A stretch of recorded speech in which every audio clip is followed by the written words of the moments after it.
Olá galera que gosta e acompanha o futebol goiano, forte abraço a todos vocês, em especial para vilanovenses e também aos torcedores do Jaraguá. Vamos aqui fazer uma análise deste jogo da nona rodada do Campeonato Goiano. O Jaraguá venceu o Vila Nova por 1-0 no estádio Amintas de Freitas, a segunda vitória da equipe alvinegra sobre os colorados. O Vila Nova vinha experimentando uma evolução, no seu jogo após a chegada do técnico Bolívar. Seguia com os mesmos problemas ofensivos, mas era um time que tinha uma consistência defensiva interessante e que começava a desenvolver alguma coisa no setor de criação pelos lados, com os dois laterais que fizeram uma partida interessante contra o Goiás, e também com o Biancucci, que era um jogador que dava uma boa expectativa na armação das jogadas ali pelo centro. O jogo diante do Jaraguá, neste jogo, o Jaraguá se impôs de uma maneira, para mim, até inesperada diante do Vila.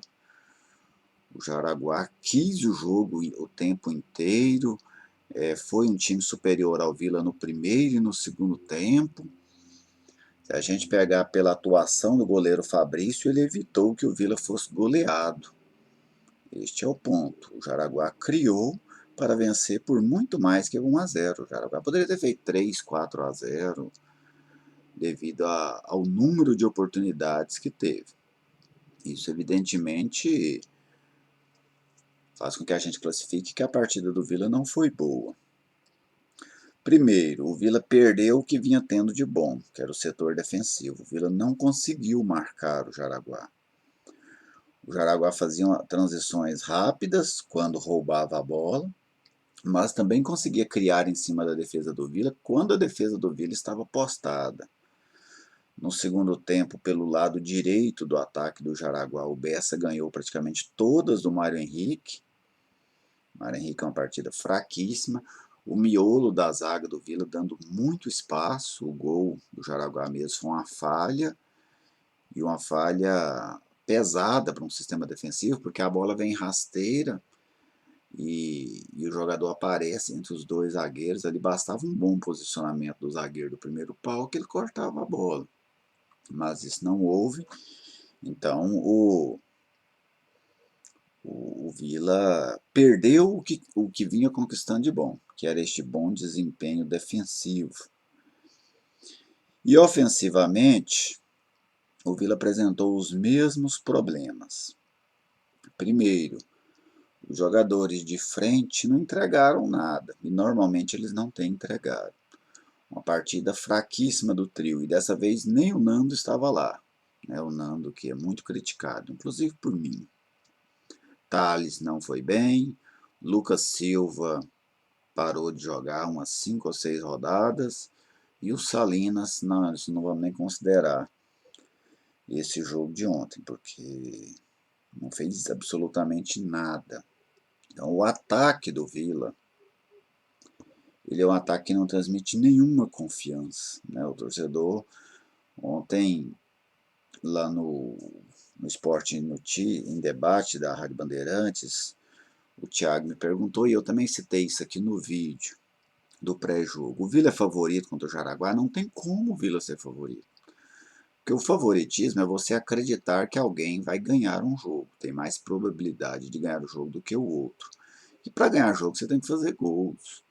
E o ataque do Vila, ele deixa muito a desejar, mas muito mesmo. Assim, é um ataque inofensivo. O Vila teve uma oportunidade de gol o jogo inteiro, que foi na bola cruzada pelo lado esquerdo, o Danley cabeceou para a defesa do goleiro. E só. Não cria, não tem triangulações pelo lado. O Vila não consegue fazer maioria pelo lado. As triangulações pelo centro também não acontecem. Você não vê os atacantes com uma movimentação para criar espaço para o meia chegar ou para o outro atacante chegar, uma inversão de posição. É um time muito engessado. E com outro problema, o Vila precisa de um volante que tenha saída de bola. Porque o Liel e o Bambu são dois jogadores experientes, São dois jogadores que podem dar um peso maior a essa equipe, né? Até porque é uma equipe limitada. E ainda, se jogar só com garotos, fica pior ainda. Só que não dá para ser os dois volantes do Vila. Ou você coloca o Liel de zagueiro e põe um outro no lugar dele, ou um vai ter que ir para o banco de reservas. Porque o Vila precisa de um volante que dê alguma qualidade na saída do jogo. O Vila erra demais ali na saída do jogo. Isso já havia acontecido contra o Goiás no primeiro tempo. O Goiás não aproveitou. Mas eu citava, o grande problema do Vila defensivo contra o Goiás foi a saída de bola. Nem era a criação do Goiás, era o Vila que dava essas oportunidades ao Goiás. Inclusive, numa delas, o Adalberto foi expulso. E antes daquela, o Vila já tinha errado pelo menos outras 3 saídas. Então, o Vila precisa de um volante que qualifique essa saída.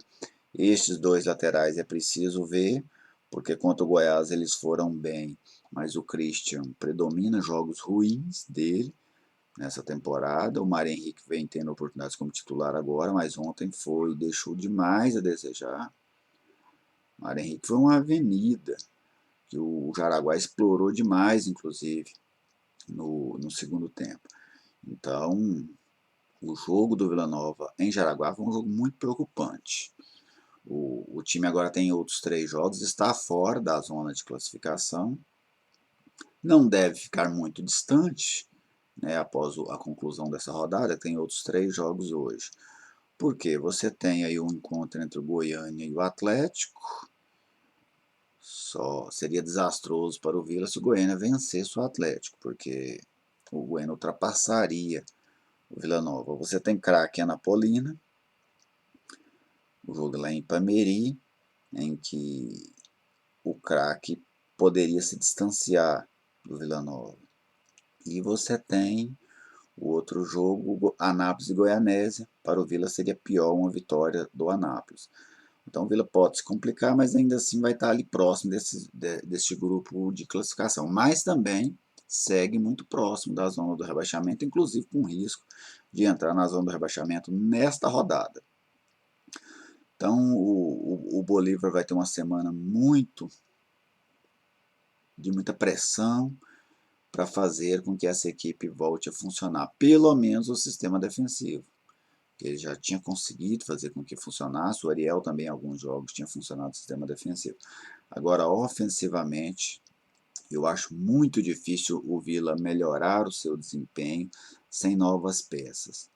Porque a maioria desses jogadores já tiveram aí pelo menos 7 oportunidades nessa temporada e não demonstraram, né, bom futebol. Um ou outro que jogou muito pouco ainda, mas a maioria aí, o Lucas, o Thales, o Nando, o Dimba, todos foram jogadores que já tiveram muitas oportunidades e não corresponderam.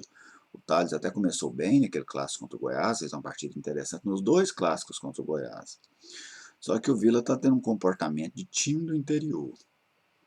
Quando chega contra o Goiás, joga, morde, corre, é o jogo, mas não consegue manter este mesmo desempenho contra outras equipes. Então, isso também é preocupante, até porque o Vila talvez nem jogue mais com o Goiás nessa temporada. E aí? Precisa ter um bom desempenho também contra outras equipes, porque senão fica parecendo apenas que é aquela coisa de motivação. Mas o Vila complicou a sua situação, isso é fato. Seria até garantir que o Vila está na próxima fase. Até agora eu vinha garantindo, eu não imaginava que o Vila pudesse ficar fora da segunda fase. Agora eu já não descarto essa possibilidade, porque é um time que depois que saiu da zona de classificação não está conseguindo entrar mais. E restam apenas 3 rodadas, e 3 rodadas onde o Vila não pode mais errar. O Vila tem, em suma, 3 confrontos diretos, contra o Anápolis, contra o Craque fora, o jogo deve ser em Ipameri, e contra o Goiânia. E hoje o Vila, para você falar assim, o Vila é favorito mesmo, é difícil você apontar. É um time que não faz gols, é difícil ser favorito contra alguém.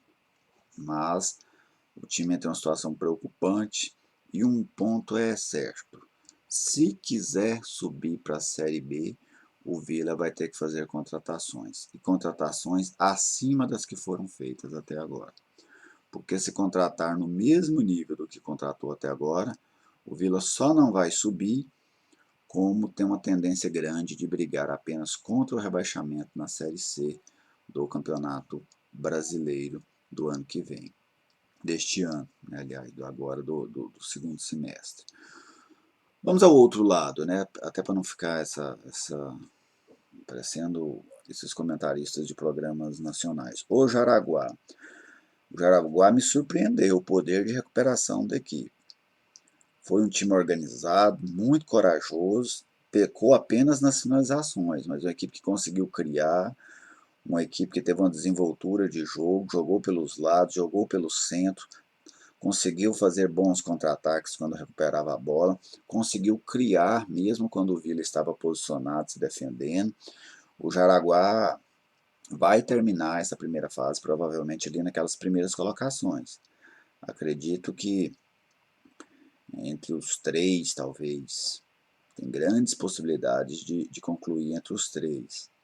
O Jaraguá já jogou as duas com o Atlético, já jogou as duas com o Vila, então já não restam mais aqueles jogos, já jogou as duas com o Goianésia, né, que são times que exigem um pouco mais, então a tendência é que o Jaraguá fique mesmo com uma dessas três primeiras colocações e assim decidir em casa na próxima fase. Não imagino que é um time que chegue à final, né, mas lógico, futebol é bom por isso, né? Mas é uma equipe que eu gostei muito do desempenho do Jaraguá ontem. O Jaraguá se impôs. O Jaraguá fez com o Vila aquilo que se esperava que o Vila fizesse com o Jaraguá. No jogo, o time grande foi o Jaraguá. Não vou comparar a história dos dois clubes, o peso da camisa dos dois clubes, mas no jogo, quem foi o time grande foi o Jaraguá. Teve a atitude que o Vila deveria ter. E aí, com essa atitude, com essa coragem, venceu por 1-0 e poderia perfeitamente ter vencido por um placar mais alargado. Beleza, gente? Deixe aí seu comentário, sua opinião, você torcedor do Vila, você torcedor do Jaraguá, concordam com as minhas palavras, discordam? Fique à vontade.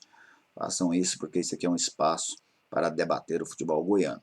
Um abraço a todos vocês, um alô para a galera do soutigrão.com, site parceiro aqui do canal, e até a próxima.